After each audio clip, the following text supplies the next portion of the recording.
Subhanallah, kata Abu Hanifah. Tahu-tahu pohon di samping saya rubuh sendiri, terbelah sendiri.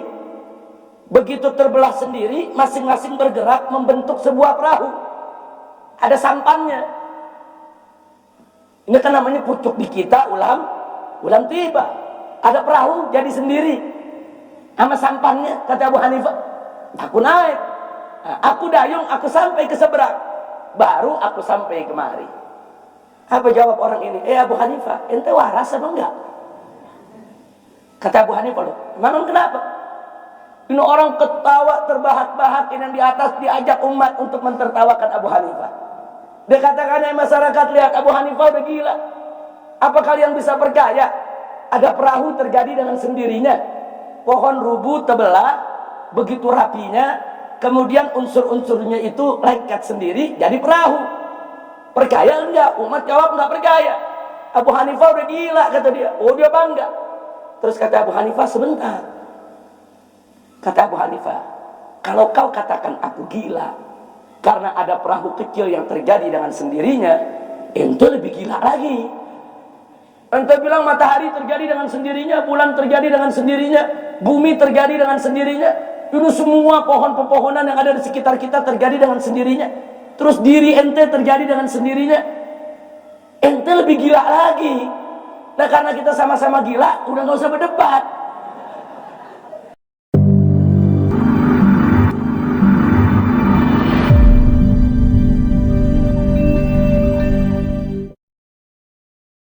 Nah, seperti yang sering saya ceritakan di beberapa majelis, bagaimana ada seorang mulhid, seorang ateis yang tidak mengakui Tuhan.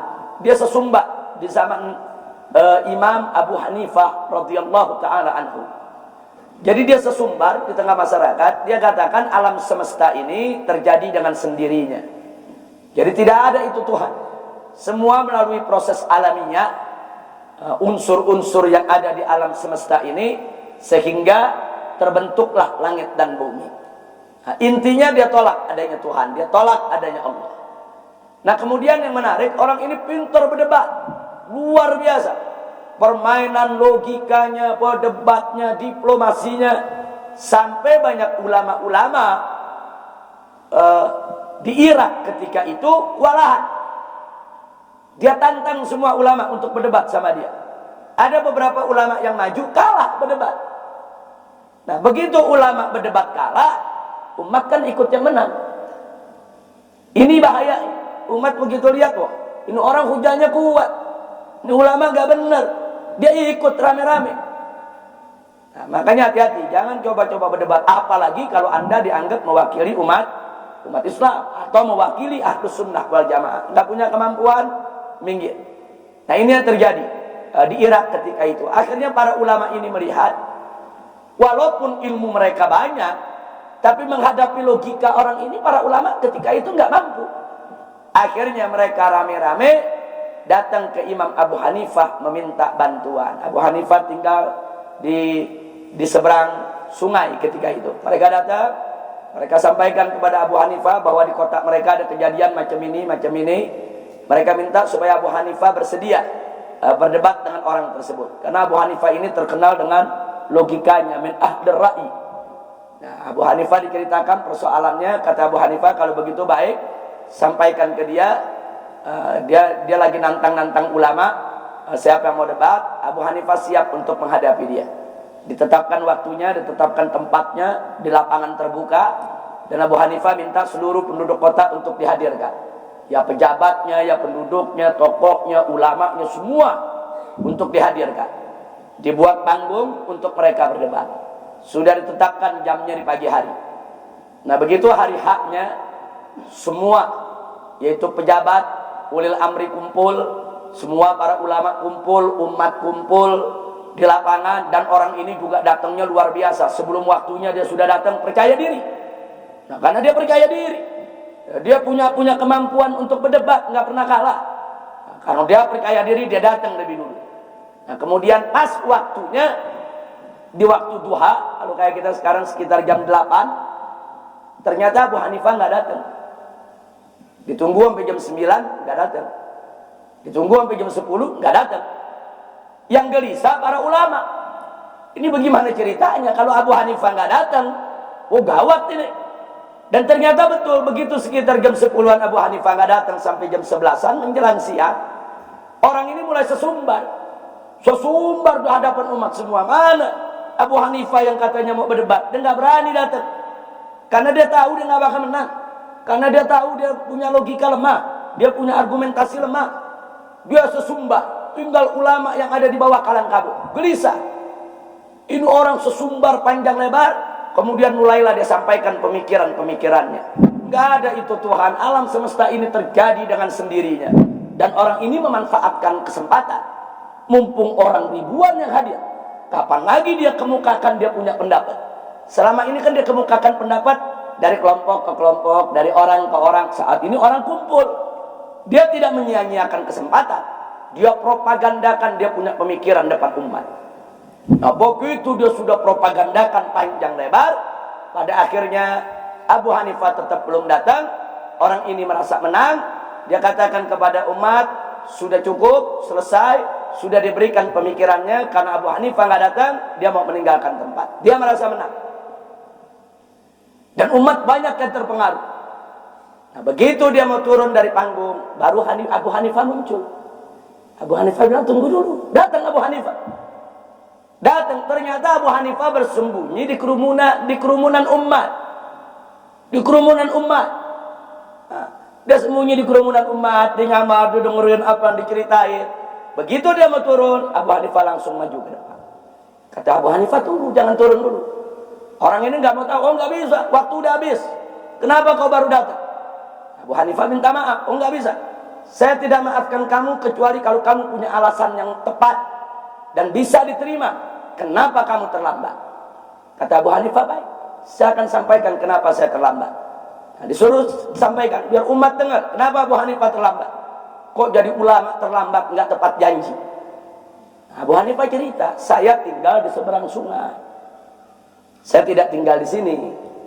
Waktu saya jalan dari rumah saya sampai di pinggir sungai, nggak ada perahu. Saya nggak bisa berenang. Bagaimana mau nyebrangnya? Saya nggak bisa. Saya duduk termenung di pinggir sungai. Bagaimana cara saya nyebrang? Saya duduk di bawah sebuah pohon di pinggir sungai. Saya cari cara bagaimana saya nyebrang. Subhanallah, kata Abu Hanifah. Tahu-tahu pohon di samping saya rubuh sendiri, terbelah sendiri. Begitu terbelah sendiri, masing-masing bergerak membentuk sebuah perahu.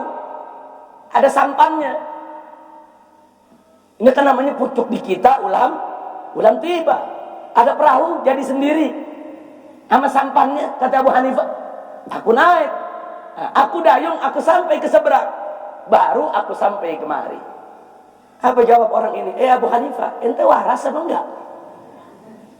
Kata Abu Hanifah, loh, memang kenapa? Ini orang ketawa terbahak-bahak yang di atas diajak umat untuk mentertawakan Abu Hanifah. Dia katakan, masyarakat lihat Abu Hanifah udah gila.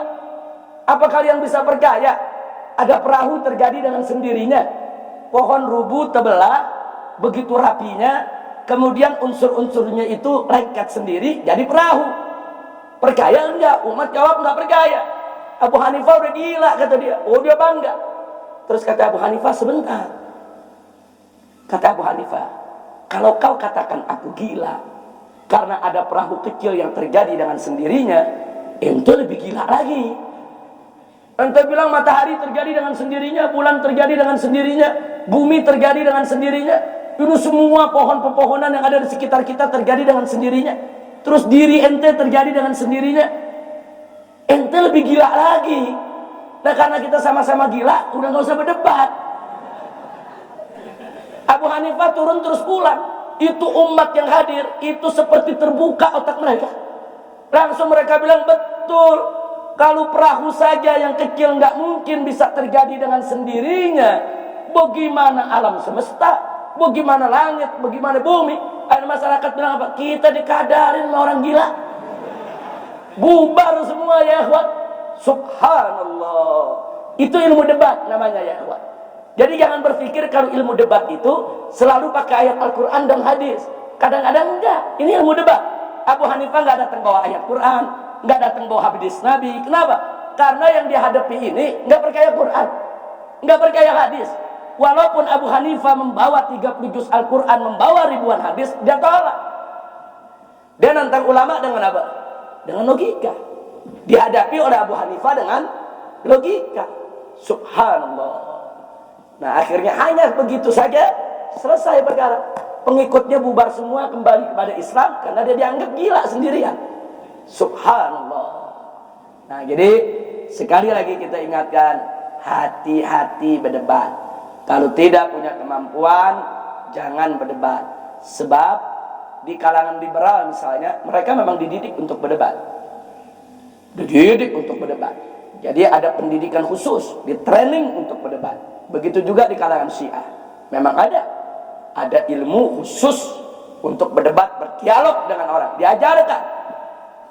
Nah, sementara di kalangan Ahlus Sunnah, ilmu debat ini memang gak diajarkan. Karena Ahlus Sunnah ini tabu dengan debat.